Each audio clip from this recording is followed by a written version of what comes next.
ശരിക്കും സത്യമാണോ? സത്യമാണ് സാറേ. ശരി, എങ്കിൽ സംഭവം ഒന്ന് ശരിക്കും വിശദീകരിച്ചേ.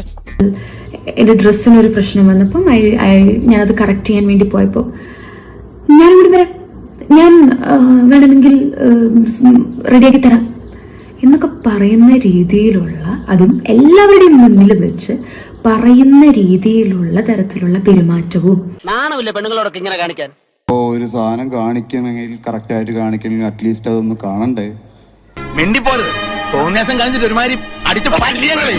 ലഹരി ഉപയോഗിച്ച് സെറ്റിലെത്തിയ ഒരു നടൻ തന്നോട് സഹപ്രവർത്തകരോടും മോശമായി പെരുമാറിയെന്ന് വിൻസി ആരോപിച്ചിരുന്നു. ഇപ്പോൾ അത് ഷൈൻ ടോം ചാക്കോ ആണ് എന്ന് വ്യക്തമാക്കിക്കൊണ്ട് വിൻസി പരാതിപ്പെടുകയാണ്.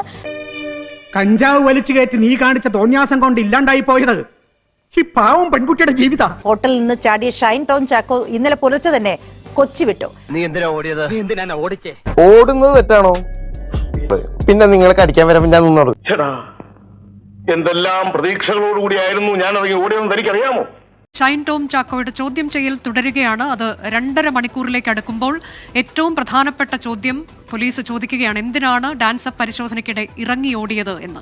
പോലീസാണെന്നറിയാതെ ഓടിയത് എന്നതാണ് വിശദീകരണം. പോലീസുകാരൻ അല്ല, ഗുണ്ടകളാണെന്ന് കരുതി എന്നതാണ്. എല്ലാ തെളിവുകളും രേഖകളും ഇവിടെ ഹാജരാക്കിയിട്ടുണ്ട്. നീ വലിയ വർത്താനം പറഞ്ഞാട്ടാ.